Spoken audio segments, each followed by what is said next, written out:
있는데요. 여기에 대해서 한 말씀 부탁드립니다. 자, 국민 여러분께 다시 한번 송구하다는 말씀 드립니다.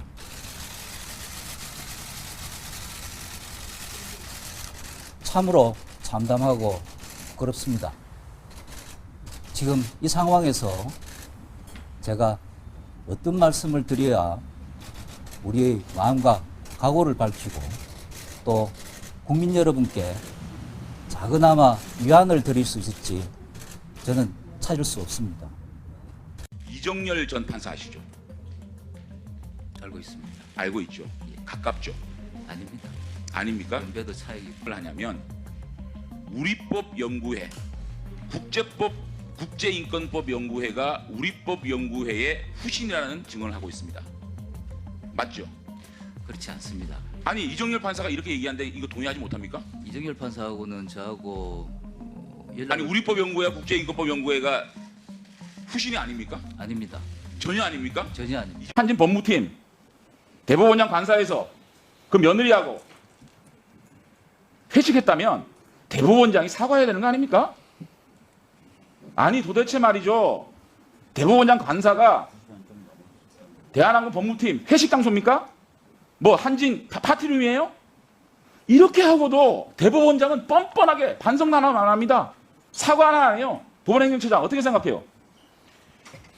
저희들 보도 이후 보도에 담겨 있는 또 국민의 비판적 목소리를 무겁게 받아들이고 있고요. 지금 차분하게 사실관계를 파악 중에 있습니다. 사실관계 파악할 게 뭐 있어요? 회식했잖아요. 안 했습니까? 사모님 참석했다면서요. 이게 말입니까 그게? 달나라 의견을 쓰는 거예요 법원행정처장도? 그렇지 않습니다. 자, 이 김명수 대법원장 했던 얘기 해줄게요. 김명수 대법원장이 이 양승태 사법부 무슨 이거 재판거래하는 거 대국민 성명에서 재판이 공정하지 않을 수 있다는 외관을 꾸며낸 행위만으로도 사법부 존립 근거인 국민의 재판에 대한 신뢰를 심각하게 훼손하는 것이다. 무슨 말인지 알아요? 네. 외관만으로도 사법부의 신뢰를 훼손하는 것이다. 김명수 대법원장의 얘기예요. 법원행정처가 이런 일이 벌어지면 이게 보도된 지가 얼마나 지났어요. 즉각적으로 정말 국민 앞에 석고대죄해야 될 일 아닙니까?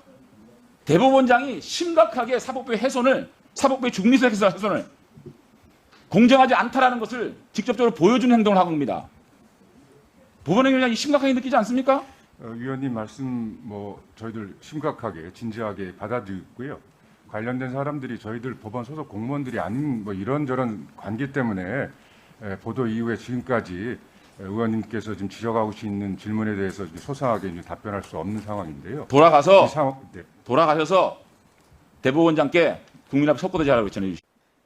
이분은 무슨 죄로 이재명 대표가 위증을 해달라고 부탁을 해서 교사를 해서 부탁한 대로 말을 해줬을 뿐인데 무슨 죄로 위증사건, 위증교사 사건, 간단한 사건, 길 몇 번만 열면 바로 선고가 될 사건인데 이게 신종열 수석부장 자의적인 판단에 의해서 자기 재판부 좌우배석 판사들 데리고 지금 이거 결정한 거 아니에요. 그게 끌려가지고 지금 33부 가가지고 민주당 의원님 주장대로 20만 장이나 되는 기록 분량을 재판하는데 거기에 휩쓸려서 언제 선고될지 모르는 기약 없는 이 불안정한 이 신분을 갖고 가야 되는 거예요. 신종열 부장님 책임질 수 있어요. 그야말로 그분한테 물어봤어요. 위정교사 사건의 위정본범 공동피고인인 김모 씨가 있어요. 이 사람은 그 위정할 당시의 법정 진술이 기록으로 남아 있고 위정교사하는 행위에 대한 증거로 통화 녹음이 나와 있습니다. 간단한 사건이거든요. 그러면 이런 상황에서 공동피고인인 김모 씨는 빨리 신속하게 재판을 받고 유죄든 무죄든 빨리 법률적 평가를 받고 거기에서 벗어나기를 바랄 거예요.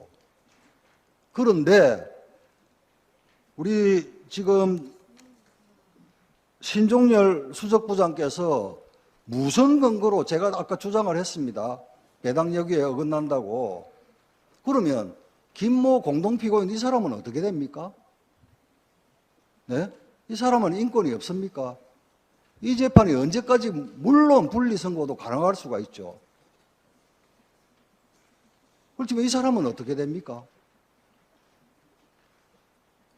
고민해 보셨습니까? 자료를 훑어봐도 사법행정 능력면이나 재판의 경험이나 경륜이 대법원장으로서 자격이 있는가, 그야말로 깜인가, 이런 의심을 할 수밖에 없습니다. 자, 예를 들어서 춘천경찰서장이 경찰총수가 됩니다. 이거 경찰관 내에서 납득이 되겠습니까? 육군준장이 육군참모총장을 하는 겁니다. 춘천지검장이 검찰총장을 하는 겁니다. 이런 것들은 쿠데타 이유나 있는 것이고요. 우리 사회에 큰 사회적 변화를 가져다 준 인물이 국민적 컨센서스, 국민적 동의를 얻었을 때 가능한 인사거든요. 그럼에도 불구하고 이것이 가능한 인사고 보편적인 인사고 잘할 수 있는 인사인지, 그러면 그 잣대가 뭔가? 전임 양승태, 이용훈, 또 그 최종영, 윤관 대법원장하고 프로필 면에 있어서, 그 다음에 법관의 사회적 기여, 그 다음에 재판 경력, 제가 비교를 좀 해보겠습니다. 과연 우리 사회가 대법원장에 대해서 인사가 점점 좋아져야 되지 않겠습니까? 그런데 왜 전임 대법원장보다 훨씬 못한 사람이 대법원장이 되느냐? 이 부분에 대한 문제제기를 하는 겁니다. 자, 양승태 대법원장과 김명수 후보자, 제가 프로필을 단순하게 비교하겠습니다. 특허법원 부장판사를 했습니다. 양승태 대법원장은 특허법원장을 했어요. 춘천지법원장을 했습니다. 부산지법원장을 했습니다. 그 다음에 강원도 선관리장을 했습니다. 중앙선관리장을 했습니다. 참 해도 어쩌면 그렇게 전임 대법원장의 밑으로만 다니십니까? 웃지 마세요. 어떻게 생각하십니까? 본인이 프로필이 과연 코드 인사다 그렇게 지적하고 있는 거 아시죠? 저는 판사로서 어떤 편향성을 가지기보다는 타당한 원칙을 고하고 편향성을 제 판결에 드러낸 일은 없습니다. 네. 내세울 게 없으니까 후보자가 보여주기 위한 쇼를 했다는 지적이 있었습니다. 지명된 다음 날 양승태 대법원장 면담하러 가면서 관용차가 아닌 대중교통 이용한 것을 두고 저는 관용차를 쓰면 혹시 그러면은 혼동할 줄 알았지. 저희 쇼라고 하니까 억울하시죠? 대법원장이 되시더라도 가끔은 대중교통 이용하셔서 지하철 버스 타시고 직접 만나서 고언들을 좀 들으십시오. 그것이 국민을 위한 것이라면 100번, 10,000번이라도 하십시오. 참 해도 어쩌면 그렇게 전임 대법원장의 밑으로만 다니십니까? 웃지 마세요. 말씀 중에 웃어서 죄송합니다. 잠깐만. 본인이 프로필면에 있으나 사법부의 기여도 또 주요 판결, 여기서 대법원장으로서 자격이 있다고 생각하십니까? 저 나름대로 기회가 되면 능력이라든지